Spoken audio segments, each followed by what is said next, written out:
അസ്സലാമലൈക്കും. Hi friends, ഇന്ന് ഞാൻ ഉണ്ടാക്കാൻ പോകുന്നത് വളരെ ടേസ്റ്റി ആയിരുന്നുള്ള ഒരു ആവോലി വായയിൽ പൊള്ളിച്ചതാണ്. അതെങ്ങനെ ഉണ്ടാക്കാമെന്ന് നമുക്ക് നോക്കാം.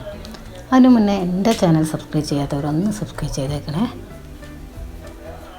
പുതിയ വീഡിയോസിൻ്റെ നോട്ടിഫിക്കേഷൻ കിട്ടാൻ ആ ബെല്ലൈക്കൻ ഒന്ന് ക്ലിക്ക് ചെയ്യാൻ മറക്കരുത്. അതിനാദ്യമായി ഞാൻ 1/4 കിലോഗ്രാം തൂക്കമുള്ള ഒരു ആവോലിയാണ് എടുത്തിട്ടുള്ളത്. അതിലേക്ക് ആവശ്യത്തിന് ഉപ്പ്, 1 ടീസ്പൂൺ മുളക് പൊടി, 1/2 ടീസ്പൂൺ മഞ്ഞൾപ്പൊടി, 1 ടീസ്പൂൺ ഇഞ്ചി വെളുത്തുള്ളി paste, 1 teaspoon garam masala powder, ഒരു പകുതി ചെറുനാരങ്ങ പിഴിഞ്ഞത് ഇവയിലിട്ട് ഒന്ന് നന്നായി പുരട്ടിയതിന് ശേഷം 10 മിനിറ്റ് നേരം വെക്കാം. ഇനി ഒരു 1/4 കപ്പ് ചെറുള്ളി ചെറുതായി മുറിച്ചത്, ഒരു 1/4 കപ്പ് വലിയ ഉള്ളി ചെറുതായി മുറിച്ചത്, 1 ടീസ്പൂൺ മഞ്ഞൾപ്പൊടി, 1 ടീസ്പൂൺ ഇഞ്ചി വെളുത്തുള്ളി paste, 1 teaspoon garam masala powder, 2 teaspoon മുളക് പൊടി, ആവശ്യത്തിന് കറിവേപ്പില, ഒരു തക്കാളി ചെറുതായി മുറിച്ചത്, 2 പച്ചമുളക് ചെറുതായി മുറിച്ചത്, ഇവയെല്ലാമാണ് അതിൻ്റെ ഫില്ലിങ്ങിന് വേണ്ടിയത്. ഇനി ഒരു പാൻ വെച്ച് 2 ടേബിൾ സ്പൂൺ വെളിച്ചെണ്ണ ഒഴിച്ചതിന് ശേഷം അല്പം കറിവേപ്പില ഇട്ട് ആവോലി ഒന്ന് ചെറുതായിട്ടൊന്ന് ഫ്രൈ ചെയ്തെടുക്കാം. ഓവർ കുക്കാവരുത്, ഒന്ന് ചെറുതായിട്ട് ഷാലോ ഫ്രൈ ചെയ്യാം. ഇപ്പം ചെറുതായിട്ടൊന്ന് പൊരിച്ചെടുത്തിട്ടുണ്ട്. ഇനി ഇതൊന്ന് നമുക്ക് ഒരു പ്ലേറ്റിലേക്ക് മാറ്റിയെടുക്കാം. ആ എണ്ണയിൽ തന്നെ 1/2 കപ്പ് ചെറിയ ഉള്ളി ചെറുതായി മുറിച്ചത് ആഡ് ചെയ്യാം. അതിലേക്ക് ഒരു വലിയ ഉള്ളി ചെറുതായി മുറിച്ചതും ആഡ് ചെയ്യാം. 1 ടീസ്പൂൺ ഇഞ്ചി വെളുത്തുള്ളി പേസ്റ്റ്, ഒരു 2 പച്ചമുളക് ചെറുതായി മുറിച്ചത്, ആവശ്യത്തിന് കറിവേപ്പില എല്ലാം ഇട്ടൊന്ന് വാടിയതിന് ശേഷം ആവശ്യത്തിന് ഉപ്പും കൂടി ആഡ് ചെയ്യാം. ഉപ്പ് ഇട്ടതിന് ശേഷം നന്നായി ഒന്ന് വാട്ടിയെടുക്കുക. നന്നായി വാടിയാൽ അതിലേക്ക് ചെറുതായി മുറിച്ച തക്കാളിയും കൂടി ആഡ് ചെയ്യാം. തക്കാളിയും കൂടി ഇട്ടിട്ട് ഒന്ന് നന്നായി വാട്ടിയെടുക്കുക. ഇനി അതിലേക്ക് പൊടികളെല്ലാം ആഡ് ചെയ്യാം. 2 ടീസ്പൂൺ മുളക് പൊടി, 1 ടീസ്പൂൺ മഞ്ഞൾപ്പൊടി,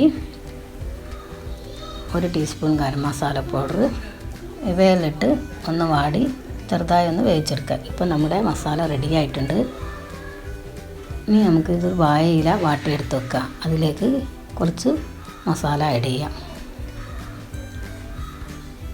ഒന്ന് പരത്തി വെച്ചതിന് ശേഷം അതിൻ്റെ മുകളിലേക്ക് നമുക്ക് ചെറുതായി ഫ്രൈ ചെയ്തെടുത്ത ആവോലി വെക്കാം. അതിന് മുകളിൽ ആദ്യം ആവോലിൻ്റെ തലയുടെ ഉള്ളിൽ കവർ ചെയ്യാം ഫില്ലിങ്. അതിന് മുകളിൽ ബാക്കിയും കൂടി ഫില്ലിങ് നന്നായി പരത്തി വെക്കാം. അതിന് ശേഷം ഇല കൊണ്ട് നന്നായി കവർ ചെയ്തെടുക്കുക. 2 സൈഡും ഈർക്കിലുകൊണ്ട് കുത്തിക്കൊടുക്കുക.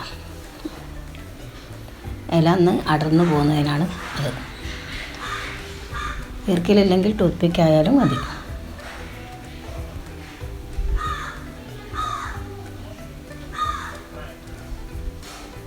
ഇനി നമുക്ക് ഇത് കവർ ചെയ്തതിന് ശേഷം വായില നമുക്ക് പത്തിരി ചട്ടി വെച്ചിട്ട് അതുമേലേക്കൊന്ന് പൊള്ളിച്ചെടുക്കാം. 2 പുറം ഒന്ന് നന്നായി പൊള്ളിച്ചെടുക്കാം.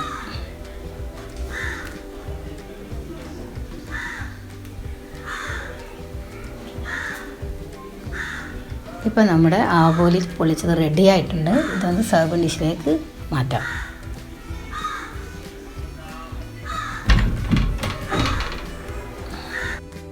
ഇനി നമുക്ക് ഇതിൻ്റെ ഈർക്കിലൊക്കെ മാറ്റിയെടുത്തിട്ട് ഒന്ന് തുറന്ന് നോക്കാം.